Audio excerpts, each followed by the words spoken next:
People think that vulnerability is weakness or that they'll be perceived as weak, when in actuality, it's the bridge to the relationship. It's like if empathy is core to a relationship, vulnerability is the key.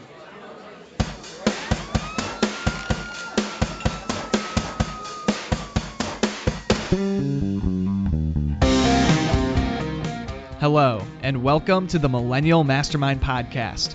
I'm your host, Brad Mulvey. If you're a millennial looking for actionable advice and a proven formula on how to build the life of your dreams, then this is the show for you. Each week, I'll be connecting with inspiring guests who will be sharing their wisdom on how to reach success. So if you're ready to take your life to the next level, buckle up and enjoy the ride.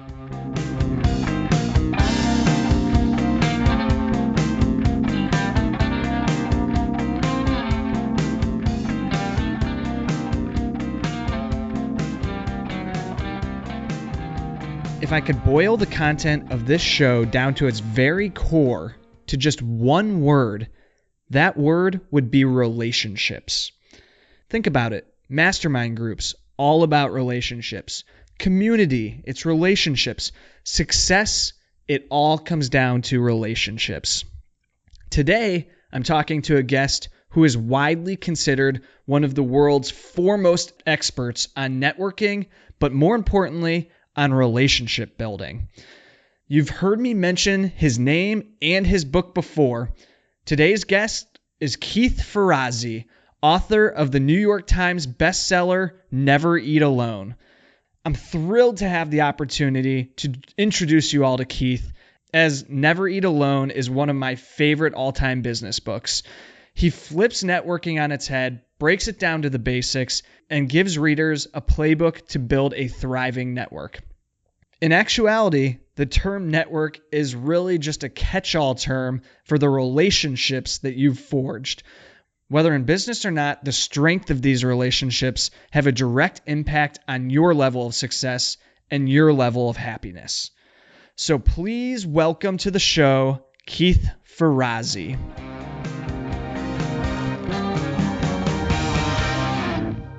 Welcome, ladies and gentlemen, to the Millennial Mastermind Podcast. Thrilled to have you here today, and thrilled to have an amazing guest. I would like you all to give a round of applause, whether you're in your car driving or listening to this while you're doing some chores. Let's not do the round of applause if they're driving. That's a great idea. And so with that, welcome Keith Ferrazzi to the show. Keith, how you doing today? Thanks, Brad. This is great. I'm looking forward to this. Yeah, me as well. And to be honest with you, this is an amazing opportunity for me because your expertise fits so well with this show. The name of the show, Millennial Mastermind, comes not from the concept of me being a mastermind, because I know that is far, far from the truth, but rather pulls from the concept of mastermind groups, which is all about creating relationships and the community to help everybody within those relationships move their own lives and businesses forward. And you just happen to be an expert on the concept of networking and relationships. So this is going to be a lot of fun, and I'm excited to dive into what you've learned throughout your journey. Let's do it. So to kick things off, would you mind just giving a brief background, the elevator pitch of who Keith Ferrazzi is? Okay, sure. Brought up in a pretty poor existence in Pittsburgh. My old man was a steelworker. Mom was a cleaning lady. Based on some extraordinary early relationships, I was shepherded into some mentorships and some kindness of others that awoke me to the importance of education and gave me some opportunities I wouldn't have had otherwise. Ultimately, I went to Yale, Harvard Business School, and then went into Deloitte, where once again, the criticality of relationships there moved me pretty fast through that organization. I became the chief marketing officer at a stupid, crazy age before I was 30. And I was one of the youngest partners ever elected in the firm's history, and moved there from to Starwood Hotels when we were just starting out. That's W and St. Regis and Sheridan and Weston, etc.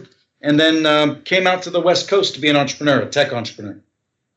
Sold one company, started a firm of my own, which is a research institute for changing and managing human behavior, particularly in the workforce. And then we started a tech company about 3 years ago, which we're about to sell now. So that's the thumbnail sketch. Beautiful. And one piece that you didn't mention there is you're also an author of a few New York Times bestsellers. Never Eat Alone is one of my personal favorites, one that I constantly find myself recommending to people. I've definitely brought it up on the podcast before, gifting to people, and just an absolutely amazing read for anybody, really, and gives a great insight into how to build really meaningful relationships and the power of networking. And so I'd love to start there, because a lot of times those two words are used almost interchangeably for some people, networking and relationships. But I know that you have a little bit of a different view on the two. So I'd love to hear kind of your definition for each, or how those two are different. Well, I think it depends on your mindset. I'd rather focus on relationships. The word networking, of course, we all know we need to do it. Mm-hmm. But unfortunately, all too often, that translates to people as that transactional, passing out business cards, schmoozing, etc., which has never been my fashion for building relationships. I've always focused on the identification of critical individuals that I wanted to co-create extraordinary things with. And then once I made that identification, I would reach out to those individuals with extraordinary generosity, some of which is just emotional, gratitude, charisma, connection, etc. And some of it is thinking of ways I could be of service. Once you reach out with that kind of gratitude, then you gain the permission to deepen the relationship. The more relationship you build, the more permission you have to gain information and be of service. And the more service you give, the more relationship you have. And that depth of reaching out into the world creates huge opportunity, creates huge growth, creates huge learning. And for those who don't do it, they'll be mediocre. People who don't develop a rich network end up being mediocre in their life. And that's unfortunate, but it's true. Opportunity and growth is created through others. So that's been the work of my life. And now the next level of that is, how do you bring that into organizations, and how do organizations create those kind of relationships that make companies like General Motors more effective coming out of bankruptcy? Mm-hmm. No, it's an incredible line of work that you've done, and your accomplishments speak for themselves. So what advice would you give to millennials who are listening to this podcast and they hear you mention reaching out from a place of gratitude, reaching out with something to offer, but they don't truly understand how you can do that, especially to somebody who may be a few echelons above you, a few steps in life beyond where they're currently at, where they feel like they may not have anything to offer to that person? How can they reach out to that individual? Well, I literally was just this morning on the stage with Ken Blanchard, who wrote The 1 Minute Manager, who now wrote a book called The 1 Minute Mentor. And young people who approach me with enthusiasm, passion, gratitude, and generosity get my attention. So if an individual within my own organization wants to bend over backwards, or outside of the organization wants to bend over backwards and apply what I write and what I talk about, and then come to me and tell me how they're living my mission in life. And then they ask the question, I've been living your mission based on your advice. Here's the results I've gotten in my life as a result of it. How can I be of service? That person gets my attention. And that's the formula. The formula is, you, as a young person, you lead with generosity, even if that generosity is the passion of your gratitude. You follow with generosity that you have probably in more abundance than the people that you want to meet, which is time. what can you do that this person would appreciate in the time that you have? It could be volunteering to do some research, volunteering to look at their website and come back with comments on how their website could be more effective for millennials. It could be, offering any number of things. And some of it's just pausing and asking the question, what can I do to be of service? And say, here's how many hours I have. What can I do to help? I so much admire what you've done.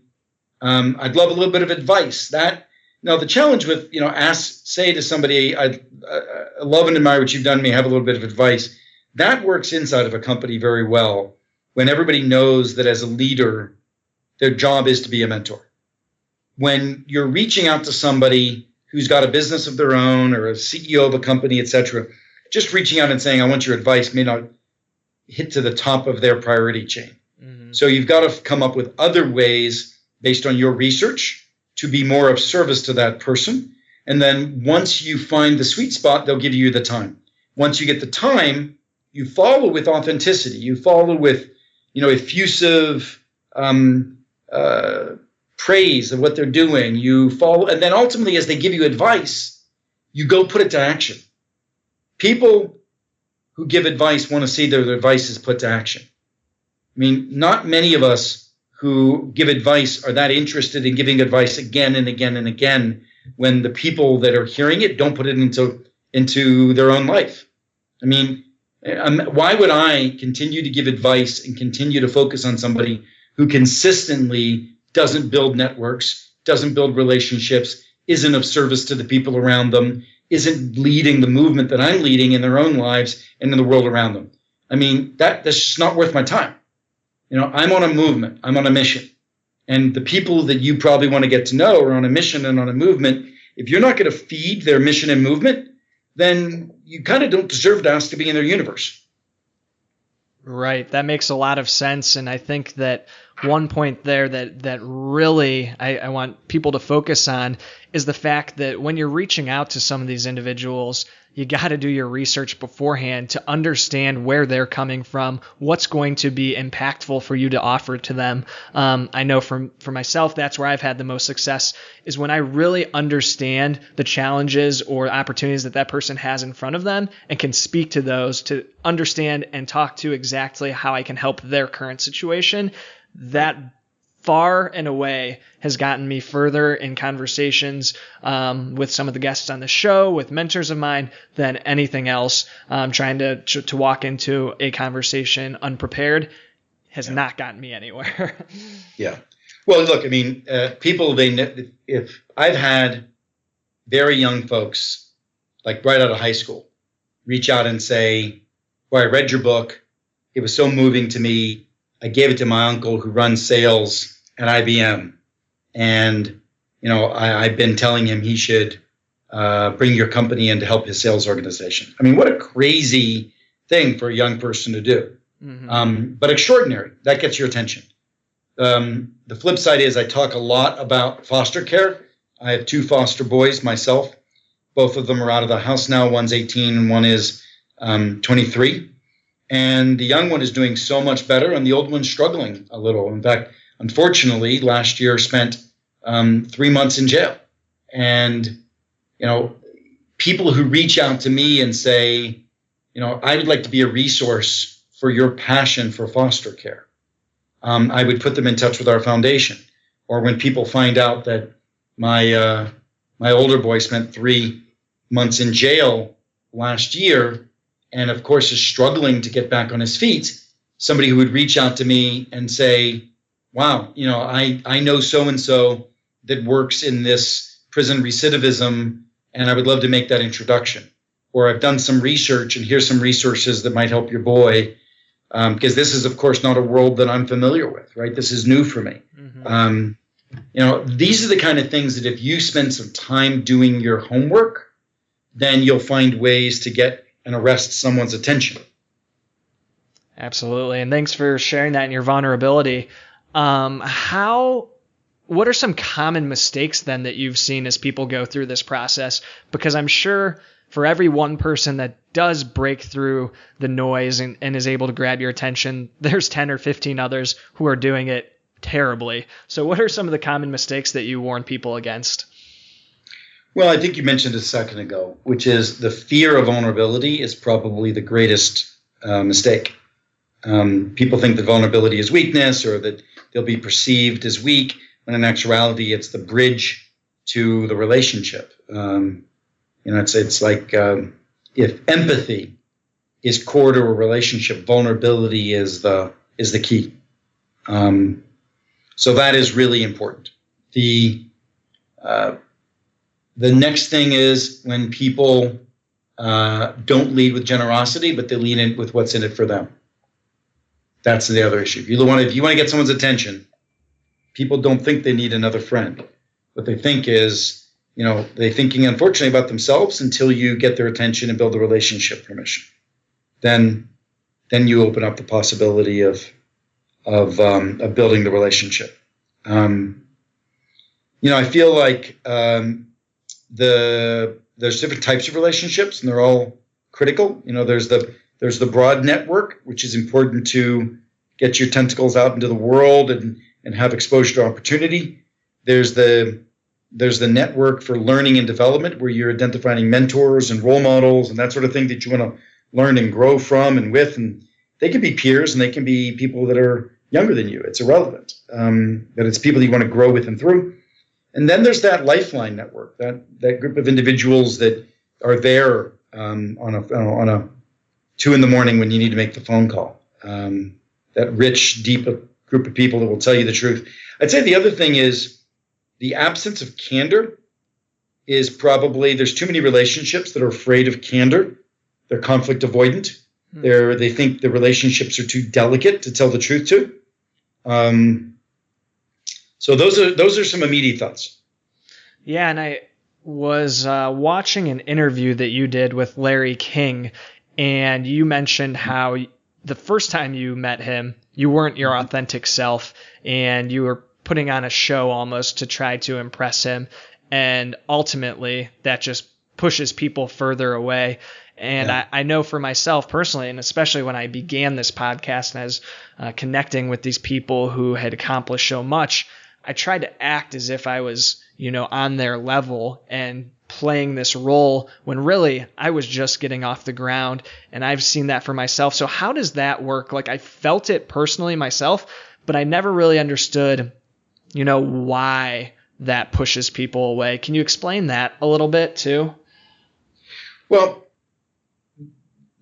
I'll take it the other way around, which is what draws people to you is a sense of connectedness and tribalism and us. We're hardwired to be connected. Mm-hmm. We've just grown up over so many years with technology and all of the abundance that we have in this world. We don't officially need each other to survive.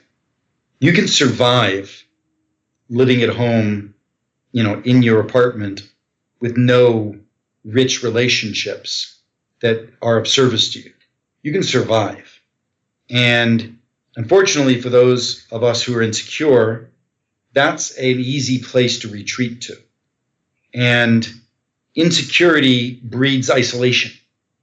And the flip side of that is, if you give people a safe zone and you are proactive and you're generous and you're supportive and you understand and buy into their mission and you give them their mission and you're of service to their mission, not yours, then you will attract, and people that you're trying to build relationships with will be present for you. But the critical nature is that, and the first step is to realize that everybody wants that, but that's not, unfortunately, in today's technologically enabled, rather independent world, it's not the stasis of a relationship. Isolation, unfortunately, is. Sociologically, we are independent, even though we need to be more interdependent. And it's the relationship that ends up being the currency, the glue, the formation of productivity, It's what makes stuff work. And the people who are extraordinary at deepening those relationships proactively are the ones who will have more opportunity in their life. Those who aren't won't. And that's why I talked about mediocrity. Mediocrity is formed from people who are isolated, mostly born from insecurity, fear, even those who are isolated because of ego and that sort of thing. It's all based on insecurity, fear of the connection, being hurt, etc. And by the way, it's hard work. I mean, one of the things we do in Never Eat Alone is we teach people some of the easiest tips and tactics to do that unleash the relationship. We try to give it an easy entry path by giving lots of very practical advice on how to build those kind of relationships. And as a result, I mean, it's not a surprise that it's the number one book in the networking relational space. Yeah, and I can speak from my own experience that those tools and tricks you do share in there, they absolutely work, and people should definitely check that out. But I love how you mention that insecurity could translate into isolation. And I think that connecting the dot to something you said earlier, a different way you could spin it is if you take that insecurity and instead let others see your vulnerability, which you had mentioned earlier, in whatever that area is, that could be a great tool to deepening that relationship. As you mentioned earlier, how vulnerability can do, because we all have those insecurities in different areas of our lives. And if you're not trying to, put up that social media front all the time that life is perfect and everything is just glorious in your life, but you show some of those vulnerabilities and insecurities, people will just trust you more right off the bat because they understand, if this is a person who's willing to share that with me, I'm willing to share my authentic self. Yeah, I mean, that is the trust. The trust is core to the relationship. It's core to productive relationships. And that kind of openness and authenticity is what breeds that. So how can young people listening to this show, how can we develop more of a strategy around this whole concept of relationship building and networking? No, the book really goes through it. We call it a relationship action plan. And we, when it's not in the book in this level of detail, but I'll give you the formula. Focus, target, define, align, outreach, renew. Focus. What are your goals? Target. Write down names and list individuals' names who are critical to what you're trying to achieve. Define what you can do for them. Be generous to those individuals. Outreach. Come up with a cadence of how you're going to reach out to those people through mutual connections, through staying in touch, etc. Focus, target, define. Outreach, align. Align is building a network of connectors, building a network of partners who will help you with your networking. There's a series of individuals that are very dear friends of mine that we are constantly trading each other's network for each other. We're always thinking. I mean, this morning I was speaking to the head of HR at Patagonia, who's a dear friend of mine, and helping him get introduced to somebody that I thought was really important for him to know.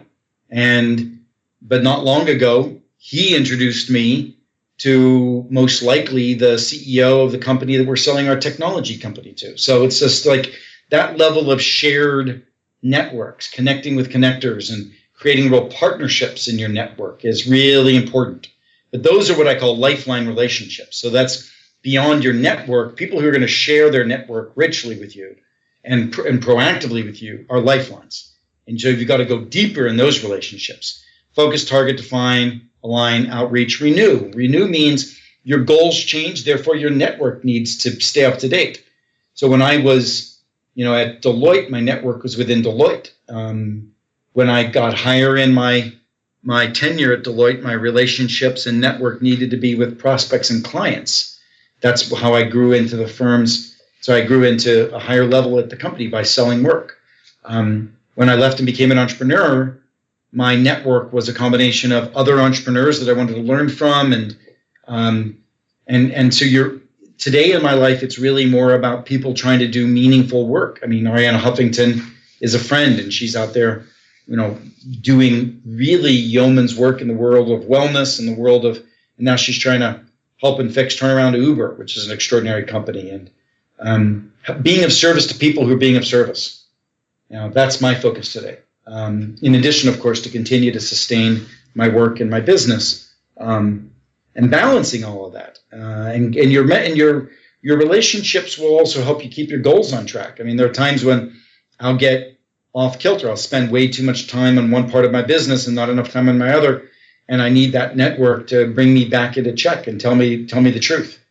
Candor is a really important part of the relationship that a lot of people underestimate, how important that constant feedback is. So how do you elicit that candor? What would be a good way for you to inject more of that in some of the relationships that we all currently do have? Well, you build the relationship first. The stronger you are in your relationship, the more permission you have for candor. I thought it was interesting. Ken Blanchard said this morning, he said, if you're going to give somebody tough feedback, you better have a lot of relationship in the bank. And the only way that if you don't have relationship in the bank, you better show up with a mask and a gun to give that. And I think the way I would feed that back is, sure, you can give strong feedback without a relationship, but it may not be well received. You can certainly do it through authority. Bosses do it all the time. But the stronger the relationship, the better the feedback will be received. Absolutely. So to change gears a little bit, I want to paint a little bit of a scenario for you, Keith, and see what your feedback would be. So knowing that you are an international speaker, and I'm sure that you've been on stages around the world, say, for instance, you just got done giving a speech on all of this, a keynote somewhere, and after you walked off the stage, an ambitious millennial walks up to you, explains how he's looking to start a career in entrepreneurship, has the beginning of a business set up, and he's very excited and passionate. You can see this is a sharp young guy, and he has the potential. What question do you wish that millennial would ask you that frequently goes unasked? Well, first of all, they've got it all wrong. So go online and pull down Keith Ferrazzi and the 15 tips for conference commando. So they're doing it all wrong. By the time a speaker's walking off stage, they're going to be mauled by 20 people, maybe 200, and you've lost your opportunity. So ideally, you're going to reach out to that person in advance and ask for 5 minutes of their time before they go on stage.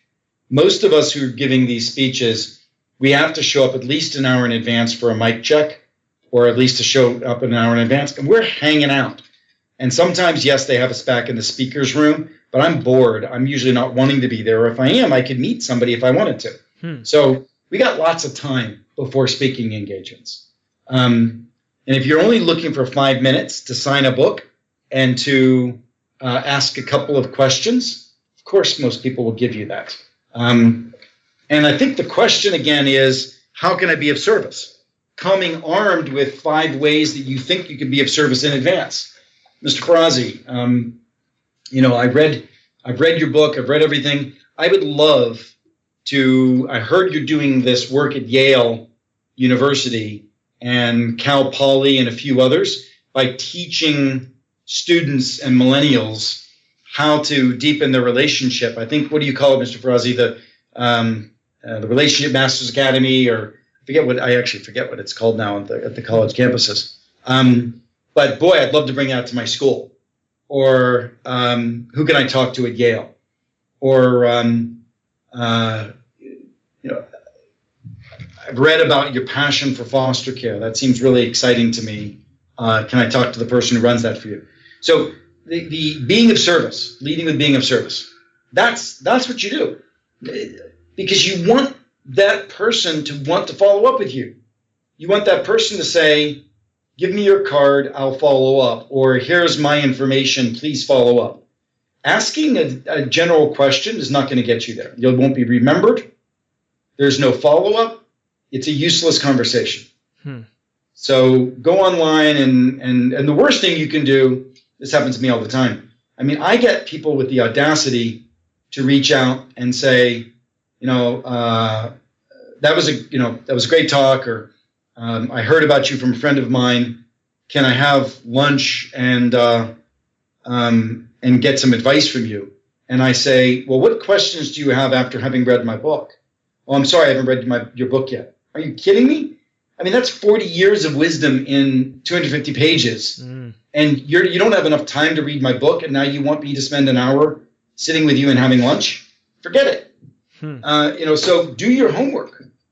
Come well prepared, particularly if somebody who's, a busy person, and they're outside of your company. Of course, if someone's inside of your company, and then they have an obligation as a leader to do that kind of thing, to spend time when asked. But that's the other thing. I know people who work inside of companies and they don't ask for the time of their leader, and that's just ridiculous. They don't show up on a weekend and have a brunch or whatever. I mean, if you want to be treated the way you want to be treated, you earn the right to have that happen. Now, the flip side is, of course, it's the leader's responsibility. But I never waited. That's how I got so high in Deloitte so early. I built the relationships. I bent over backwards. I was of service. I listened. I delivered. I worked weekends. I did everything I needed to do to be of service to the people in their mission. And I was responsive. And when I made mistakes, I admitted mistakes and I moved on. And I consistently got better for people. And I built those personal relationships. I mean, that's the ticket for young people. So that's a long answer for a simple question about, what do you do at a conference? Look, I mean, all of the stuff I'm talking about, we spend a lot of time in my newsletters to really focus on, and my website, etc. There's if you want my newsletter, I think you're going to put a link to it. We'll you can also text. Have that in the links. And I know you mentioned there's a text that we could send as well. Yeah. If you send my name, Keith, just text my name, Keith, to the following U.S. number 66866. So if you do 66866 is the text number, and then the body of the text says Keith, Keith. I don't think it's cap sensitive, but I know it works if it's all caps. Perfect.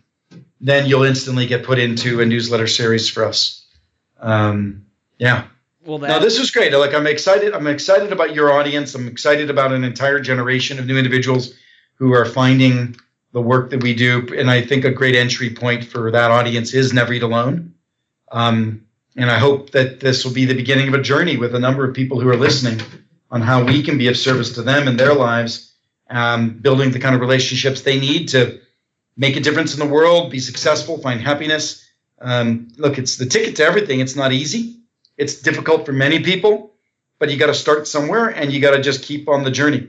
Abdication is mediocrity. You have no choice. You have to do this. That is fantastic. And my dream for this show is to ultimately create a true network of just inspiring individuals who have true meaningful relationships together, of just thousands of young people who will together change the world.